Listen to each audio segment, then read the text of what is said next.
Thibaut de Saint-Vincent, bonjour. Bonjour. Président de Barnes, l'un des acteurs majeurs de l'immobilier de prestige en France, mais aussi à l'international. Avec vous, nous allons faire un tour d'horizon de l'actualité de ce marché de l'immobilier de prestige, mais aussi dresser, bien sûr, un bilan de l'année 2019 et se projeter sur 2020, à la lecture notamment et à l'éclairage de votre étude annuelle sur cet immobilier de luxe à la fois en France et à l'international. Exactement. Tout d'abord, côté bilan, est-ce que l'immobilier de prestige a connu une excellente année, peut-être même des records comme le marché immobilier traditionnel en 2019 ? Alors l'immobilier de prestige continue à se porter extrêmement bien. 4e année en France de hausse consécutive des prix, notamment à Paris. Cela, il le doit à l'explosion continue de cette population qu'on appelle les UHNWI, les Ultra High Net Worth Individuals, ceux qui possèdent 30 millions de dollars et plus. Les super riches. Les super riches. Ouais. Cette population continue à croître. Elle est aujourd'hui de 265 000, elle était de 250 l'année dernière. Elle sera de 350 000 en 2023, ce sont les prévisions. Et elle investit 6,7% cette année, donc contre 6,4% l'année dernière, dans l'immobilier de prestige. Donc on voit bien que structurellement, l'immobilier de prestige est un secteur en pleine croissance. Si on s'arrête sur la France et notamment Paris, on va commencer par Paris. Quel est le type de clientèle justement à Paris et quels sont les quartiers en vogue ? Oui, alors Paris, alors sur l'étude, effectivement, vous avez raison de parler de Paris parce que Paris et c'est l'événement de cette étude est en tête des villes les plus recherchées, les plus attractives pour cette population fortunée. Malgré donc à la fois les gilets jaunes, malgré des manifestations, Paris a toujours la cote d'amour. Voilà, Paris a toujours la cote d'amour. Il se trouve que c'est un concours de circonstances. Pourquoi ? Parce que déjà en Europe, il y a 4 villes dans le top 10 de ces villes les plus attractives, 4 villes européennes qui sont Paris, Londres, Madrid et Lisbonne. Alors effectivement, on voit dans ces 4 villes pourquoi Paris est en tête, parce qu'on connaît les difficultés qu'a Londres depuis maintenant 3-4 ans avec le Brexit, les incertitudes liées au Brexit. Les choses devraient changer l'année prochaine, mais en tout cas cette année, c'est Paris qui en profite. Avec un deuxième phénomène qui est les taux extrêmement bas. Donc avec moi j'ai 35 ans d'immobilier, j'ai toujours dit taux historiquement au plus bas, mais je pensais pas en arriver là. Avec aujourd'hui, on négocie même plus avec sa banque pour avoir certains clients qui ont des 0,70 sur 15 ans. Donc c'est vrai que ça devient incroyable et effectivement ça pousse quelque part évidemment à l'acquisition. Et le troisième phénomène, c'est effectivement un phénomène de rattrapage qui était nécessaire à Paris avec une baisse des prix jusqu'en 2015 et donc ce rattrapage qui a été aujourd'hui largement fait, mais avec en plus un côté effectivement finalement la politique de Macron est payante, on voit qu'il veut faire des réformes et donc on se dit que tout ça va dans le bon sens et finalement par rapport à d'autres pays européens, Paris semble-t-il tire son épingle du jeu. Quand on écoute les notaires parisiens, ils nous indiquent déjà du 10 000 euros par mètre carré en moyenne à Paris, mais évidemment, dans le haut de gamme, c'est beaucoup plus. On peut aller jusqu'à du 30 000 euros par mètre carré selon les quartiers. Alors, chez Barnes, puisqu'on est dans le haut de gamme, notre vente moyenne est à 11 500 euros du mètre carré, donc on est un petit peu plus élevé. Effectivement, on a aujourd'hui, dans tous les quartiers, largement dépassé les 10 000 euros du mètre carré. Il y a un bien de qualité dans le 16e arrondissement. Aujourd'hui, c'est plutôt à partir de 12 000, 11 500, 12 000 euros le mètre carré. Il y a des quartiers, effectivement, qui ont le vent en poupe. Alors ça, de tout temps, on a dit Saint-Germain-des-Prés est le quartier le plus cher de Paris. Aujourd'hui, on peut dire qu'il est à égalité avec le Marais. Le Marais est un quartier extrêmement prisé et dans ces quartiers, on est plutôt, la fourchette de prix va plutôt être de 16 000, vraiment le bas de l'échelle, à 25 000 le mètre carré, avec des biens qui parfois peuvent s'envoler dans les 30-35 000 pour des biens d'exception. On a vendu comme ça un bel appartement sur le Palais Royal, 150 mètres carrés à 6 millions d'euros à un Mexicain. Donc vous voyez aussi cette clientèle, et ça c'est la force de Paris, ce côté international. Dans le Marais, Et sur la rive gauche, on fait jusqu'à 40. Cette année, nous avons fait 40% de 40% de nos ventes à des clients étrangers. Nationalité donc, qui se dégage. Et voilà. Et c'est ça vraiment la force de Paris, c'est que c'est pas une nationalité, c'est énormément de nationalités. Donc dans le Marais, la directrice du Marais m'indiquait qu'au mois de décembre, ça a été essentiellement des Européens. Donc c'est vrai qu'il y a une forte proportion d'Européens. Ça peut être des Allemands, des Anglais, des Suisses, des Italiens aussi qui achètent beaucoup dans le centre de Paris, mais également une clientèle internationale de partout avec les Mexicains qui, comme je vous le disais, arrivaient, mais pas seulement les Mexicains, beaucoup de populations d'Amérique du Sud qui investissent à Paris. Le Moyen-Orient a toujours été présent, les Américains. Donc, vous voyez, on voit qu'effectivement, et c'est pour ça qu'aujourd'hui, Paris est en tête de ce palmarès, parce que c'est une ville résolument internationale.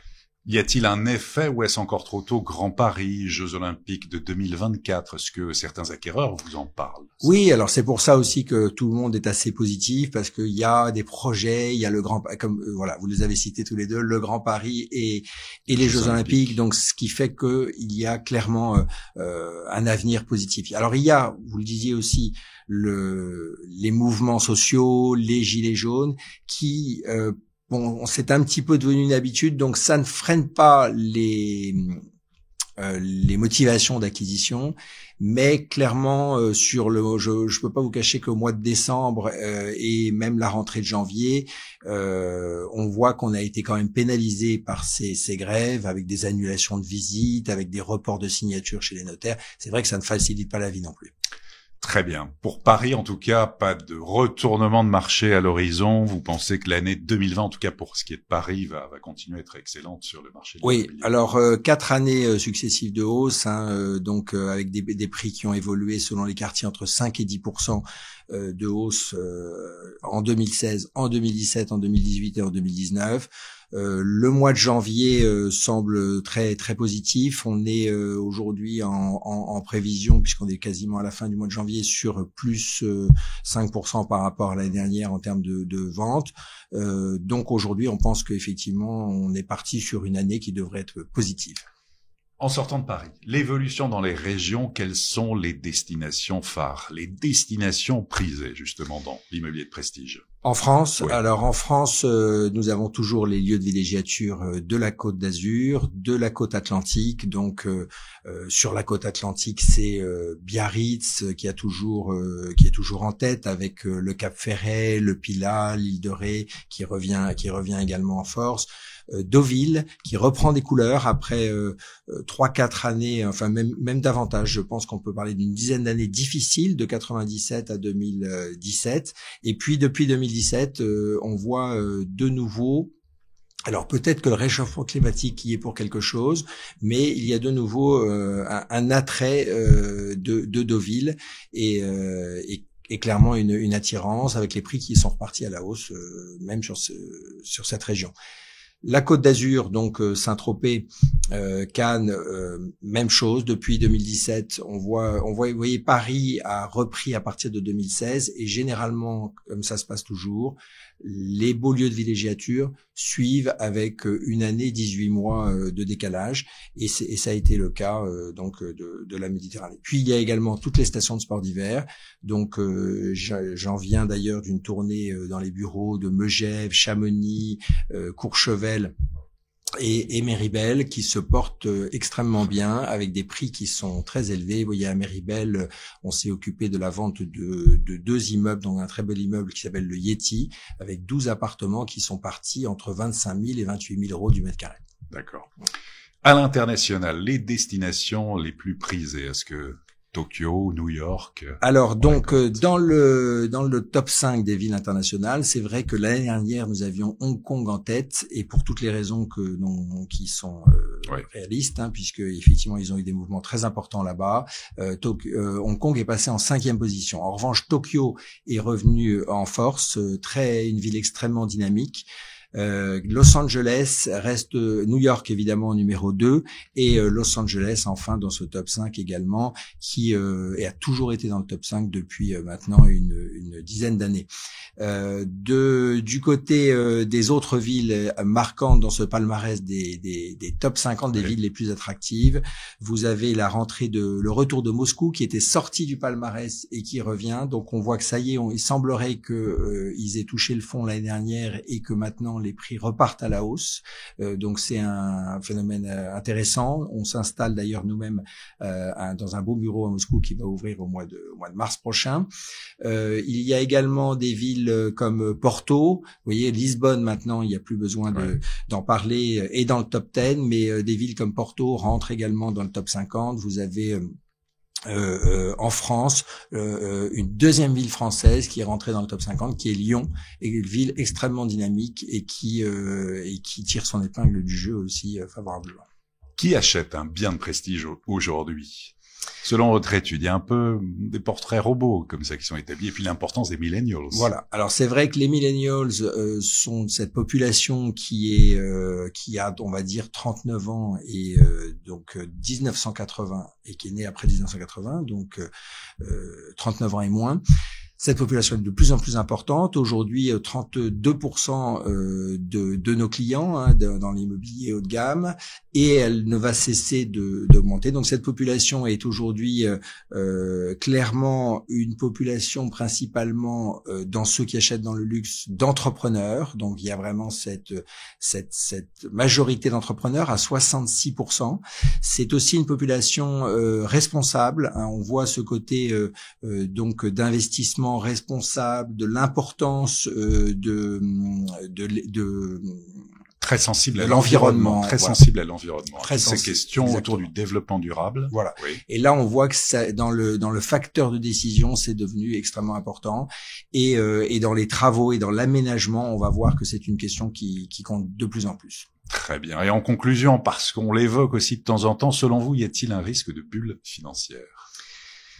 Alors, je pense qu'il y a, moi je vois plutôt un atterrissage en douceur. Effectivement, je pense que 2020 devrait marquer un atterrissage en douceur parce que là, on a quand même fait un bon rattrapage. Mais je ne vois pas du tout une explosion d'une bulle financière. Il y a encore beaucoup d'acquisitions avec des apports importants. Les taux sont tellement bas qu'il y a finalement pas de risque important du point de vue de des endettements. Et donc je vois pas de bulle de mon côté. Très bien. Thibaut de Saint-Vincent, merci beaucoup. Merci. Et à très bientôt pour une prochaine édition du Club Immo.